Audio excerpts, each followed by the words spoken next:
Evangelho de Lucas, capítulo 4. Vamos ler a palavra de Deus.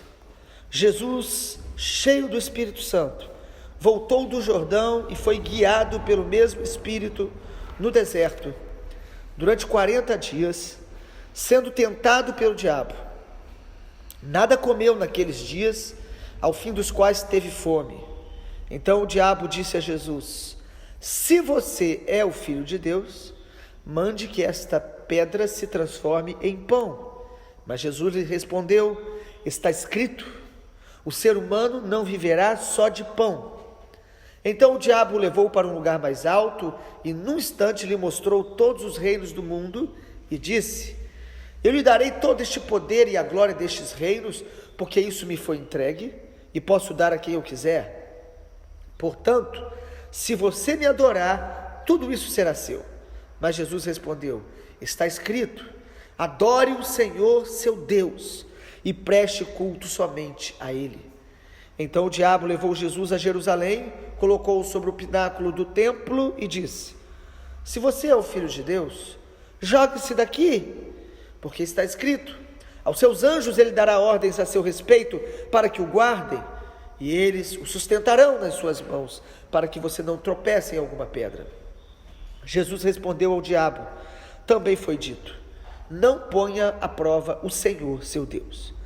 Tendo concluído todas as tentações, o diabo afastou-se de Jesus até momento oportuno.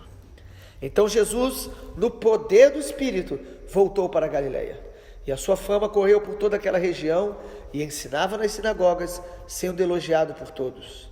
Jesus foi para Nazaré, onde havia sido criado. Num sábado, entrou na sinagoga, segundo o seu costume, e levantou-se para ler. Então lhe deram o livro do profeta Isaías. E abrindo o livro, achou o lugar onde está escrito: o Espírito do Senhor está sobre mim, porque Ele me ungiu para evangelizar os pobres, enviou-me para proclamar a libertação aos cativos e restauração da vista aos cegos, para pôr em liberdade os oprimidos e proclamar o ano aceitável do Senhor. E tendo fechado o livro, Jesus o devolveu ao assistente e sentou-se. Todos na sinagoga tinham os olhos fixos nele. Então Jesus começou a dizer: hoje se cumpriu a escritura que vocês acabam de ouvir. Até aqui somente. Lucas 4, assim como Mateus capítulo 4, Marcos capítulo 1, nos fala sobre as tentações de Jesus no período de jejum. Porque Jesus se fez homem e como homem ele foi tentado pelo diabo. Ele foi tentado em áreas específicas. Ele foi tentado de várias maneiras, porque o texto nos dá conta disso, que não só essa tentação dos 40 dias de jejum, mas o texto fala que Jesus, depois de ser tentado, Satanás saiu até tempo oportuno. O versículo 13, Lucas nos dá conta disso. Lembre os irmãos que o Evangelho de Lucas destaca muito a humanidade de Jesus. Jesus como homem foi tentado. E Hebreus diz que ele foi tentado em todas as coisas para poder nos socorrer quando nós somos tentados. E é muito significativo perceber no versículo 1 de Lucas 4, que Jesus, ele foi para o deserto guiado pelo Espírito Santo. Às vezes a gente acha que o Espírito Santo sempre vai nos levar a experiências somente muito boas, de alegria, de celebração, e o Espírito Santo também nos leva para o deserto. Quem levou o povo de Israel para o deserto? Foi Deus, não foi o diabo. Deserto na Bíblia são símbolos de momentos de provação, de escassez, onde nós aprendemos a depender de Deus. Deserto não é um lugar que falta tudo, mas é onde Deus nos dá o suficiente. Deus sempre vai nos dar o suficiente. O deserto é um lugar que Deus nos leva para provar o nosso coração, para mostrar o nosso coração, para que a gente possa ver o quanto dele nós temos e o quanto nós precisamos mais dele. E aqui o texto, Lucas, ele diz que Jesus foi para o deserto cheio do Espírito Santo. Mateus, ele coloca que ele foi guiado pelo Espírito Santo, ou dirigido pelo Espírito Santo. As tentações de Jesus, elas envolvem pelo menos 4 aspectos. É importante a gente perceber isso. No versículo de número 3, diz que o diabo disse a Jesus: se você é filho de Deus, mande essa pedra se transformar em pão. Então, o primeiro aspecto da tentação de Jesus é duvidar da sua identidade, de quem ele era, duvidar do que o Pai disse sobre ele. A gente sempre pensa que a primeira tentação é o fato de transformar pedra em pão, mas a gente percebe que esta tentação, ela brota da tentativa do diabo de fazer Jesus duvidar do que o Pai disse para ele. E o texto diz: se você é filho de Deus. Jesus tinha acabado de ser batizado e o Pai disse: tu és meu filho amado, em quem eu tenho prazer. Amado, uma das coisas que o diabo vai tentar fazer conosco, uma das formas de tentação mais forte, é nos fazer duvidar do amor de Deus e da nossa identidade em Deus. Quem nós somos em Deus? Nós somos filhos amados por Deus, amados de Deus. O diabo vai tentar nos fazer duvidar da palavra de Deus. O que o diabo estava fazendo aqui é tentando Jesus para saber qual é o nível de confiança que ele tinha na palavra que o Pai tinha dado para ele. O Pai falou que ele era filho, mas agora ele estava no deserto, agora ele estava com fome. Às vezes, nos momentos que nós passamos por necessidades e provas, nós somos tentados a duvidar do que Deus falou, da palavra de Deus, do chamado de Deus e até do amor de Deus. E aí, a partir disso, o segundo aspecto aqui da tentação, Satanás diz: mande essa pedra se transformar em pão. Jesus estava 40 dias sem comer. O jejum de Jesus aqui, ele era um jejum de alimento, mas certamente ele bebia água. O texto não fala que ele teve sede, mas o Satanás diz: transforme a pedra em pão. O que Satanás está querendo dizer? Prove que você é o que você diz que é, ou o que Deus diz que você é. Tentar provar alguma coisa para as pessoas é uma tentação certamente do diabo. Transformar a pedra em pão é: sacie a sua necessidade, use o seu poder para saciar a sua necessidade. Jesus sabia que ele estava cheio do Espírito Santo, Jesus sabia quem ele era, Jesus sabia que o poder de Deus estava sobre ele. Então Satanás o tenta dizendo o seguinte: se você tem poder, então use esse poder em benefício próprio. Amado, Deus, ele nos reveste de poder, mas o poder de Deus é para que a gente glorifique o nome dele, faça a vontade de Deus e traga a palavra que salve vidas e edifique vidas, e não para nos autopromover, não para resolver as nossas ambições e necessidades. E aí a resposta de Jesus a Satanás: isso aqui, amado, é um nível de guerra espiritual intenso.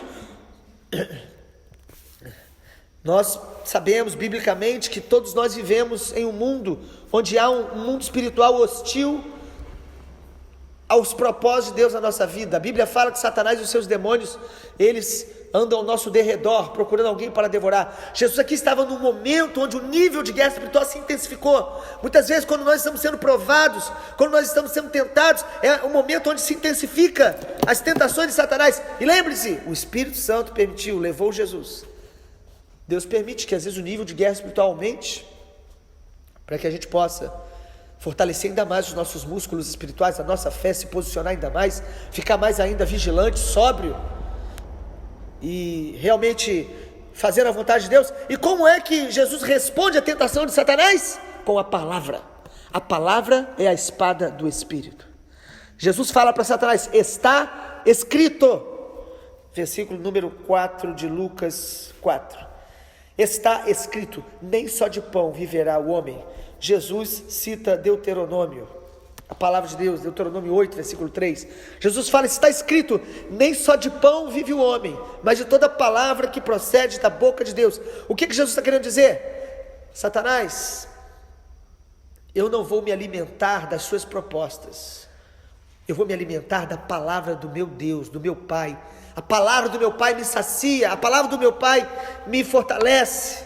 E aí o terceiro nível de tentação, além de tentar colocar dúvida no coração de Jesus sobre a sua identidade, sobre a palavra do Pai, e tentar fazer Jesus transformar a pedra em pão, quebrando o propósito dele, porque se ele estava em jejum, quando a gente está em jejum é normal ter fome, e Satanás tentou fazer Jesus justamente quebrar esse propósito diante do Pai. Toda vez que nós fazemos um propósito diante de Deus, vai haver uma tentativa da nossa carne e de Satanás para que a gente desfaça esse propósito com Deus. Por isso que às vezes a gente diz: poxa, por que está sendo difícil?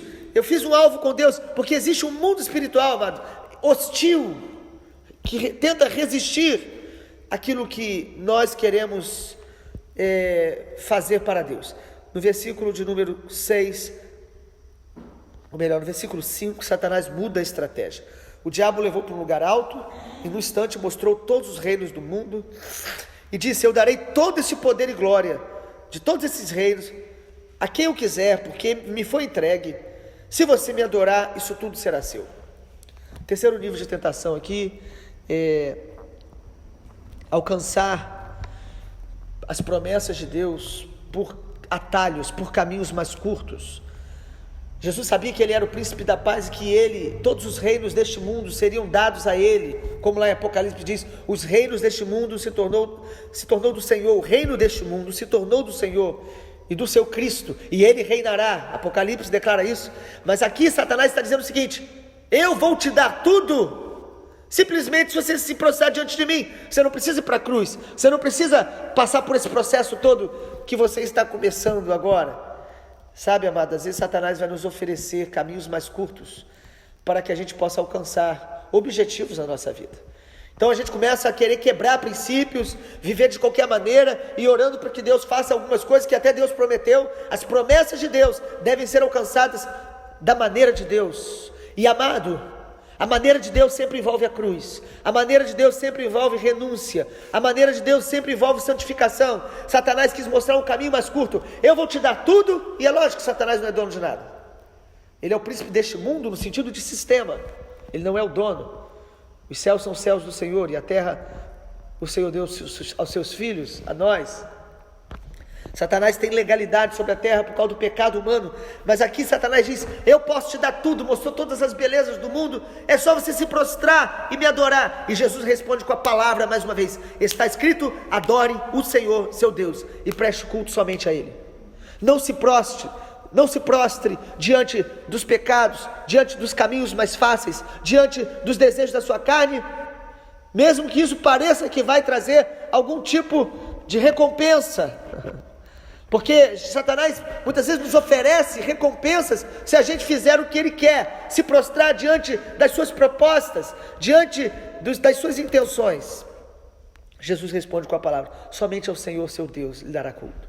Obedeça a Deus e as promessas de Deus vão se cumprir na sua vida através do caminho que Deus mesmo estabelece. E em quarto e último lugar, as tentações que Jesus passa aqui no deserto envolve aí no versículo número 9, talvez a mais sutil de todas. O diabo levou Jesus a Jerusalém e colocou no pináculo do templo e disse: se você é filho de Deus, se jogue daqui, porque está escrito: aos seus anjos ele dará ordem a seu respeito para que o guardem, e eles sustentarão nas suas mãos para que você não tropece em pedra alguma. Sabe qual é a última tentação aqui que o texto nos mostra que Jesus passou? Tentar se autopromover e distorcendo a palavra de Deus, interpretação errada da palavra de Deus, e de alguma forma promovendo Jesus a um grande espetáculo diante dos homens. Imagina que coisa tremenda que Satanás propôs para Jesus. Ele diz: se joga daqui, porque Deus vai enviar anjos, vai te segurar na mão. Então Satanás estava falando para Jesus o seguinte: faça algo que as pessoas vão se impressionar. E Satanás viu que Jesus usava a palavra, Satanás usou a palavra da maneira errada. A última tentação é a gente distorcer a palavra para satisfazer o nosso ego, as nossas vontades e os nossos impulsos carnais, buscando nosso próprio desejo. Sabe, irmãos, a Bíblia precisa ser interpretada de acordo com o Espírito Santo e não de acordo com a nossa vaidade. Satanás diz: se jogue, porque os anjos vão te sustentar. O que o diabo mais quer que a gente acredite é que se realmente Deus nos ama, nós não vamos ter dificuldades, problemas, Deus vai nos livrar de tudo. Aqui Satanás usa o Salmo 91 para poder falar: Jesus, Faça o que você quiser, se joga, seja impulsivo mesmo, fale o que você quiser, porque o Pai vai te guardar e vai te livrar. E Jesus responde no versículo 12 com a palavra de Deus da maneira certa: não ponha à prova o Senhor seu Deus, não tentarás o Senhor seu Deus. Jesus cita a palavra de Deus da maneira correta. Jesus fala: eu não vou usar a palavra do meu Pai, do meu Deus, para me respaldar nas minhas imprudências, nas minhas ações inconsequentes. Quantas pessoas dizem: eu vou fazer mesmo, e Deus vai me livrar, e Deus vai me abençoar, distorcendo a palavra de Deus. Jesus diz: não, eu não vou tentar o Senhor, eu não vou fazer um espetáculo para que as pessoas estejam olhando para mim. Amado, nós não precisamos impressionar ninguém, nós precisamos agradar a Deus e obedecê-lo.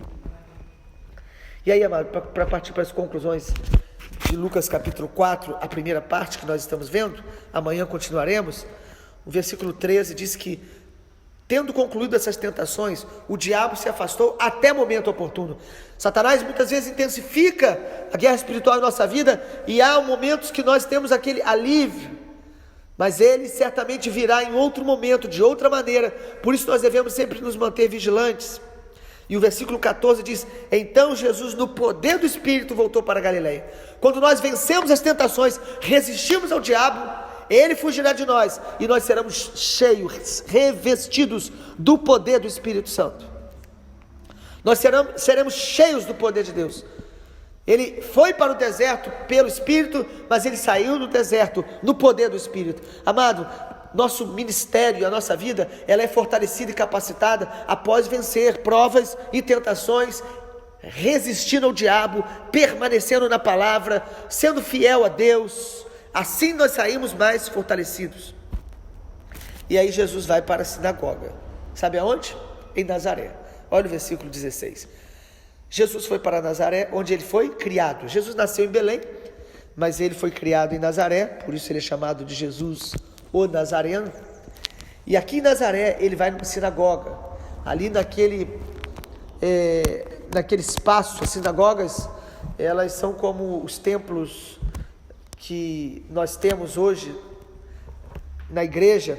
As sinagogas, elas funcionavam e funcionam como lugar de estudo da palavra entre os judeus.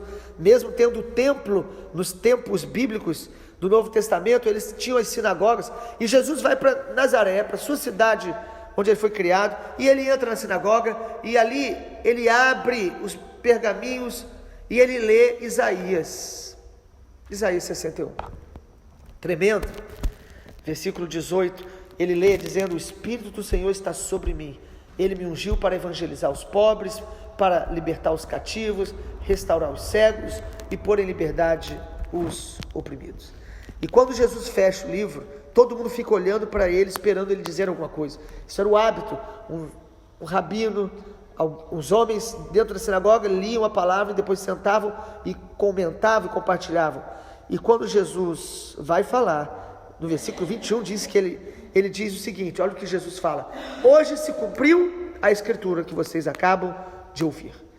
Até aqui, irmãos, eu quero só comentar esse trecho.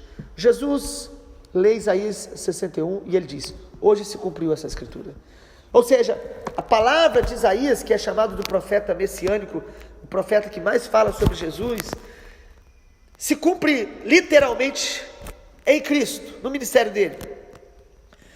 O Espírito do Senhor está sobre mim. Nos mostra que Jesus, como homem, ele dependia do Espírito Santo, ele era guiado pelo Espírito Santo, ensinado pelo Espírito Santo.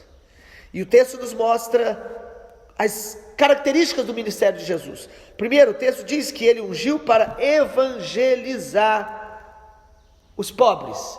Pobre aqui não é no sentido financeiro, econômico, mas evangelizar os quebrantados, os que reconhecem a sua pobreza, a sua miséria, a sua necessidade e dependência de Deus.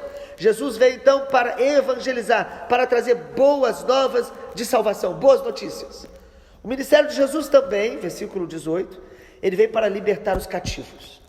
Satanás e o pecado, eles nos aprisionam, eles trazem fortalezas na mente e na alma.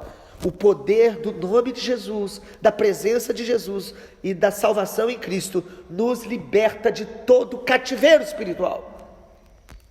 O texto também nos mostra que Jesus veio para restaurar a vista aos cegos, pôr em liberdade os oprimidos e proclamar o ano aceitável do Senhor.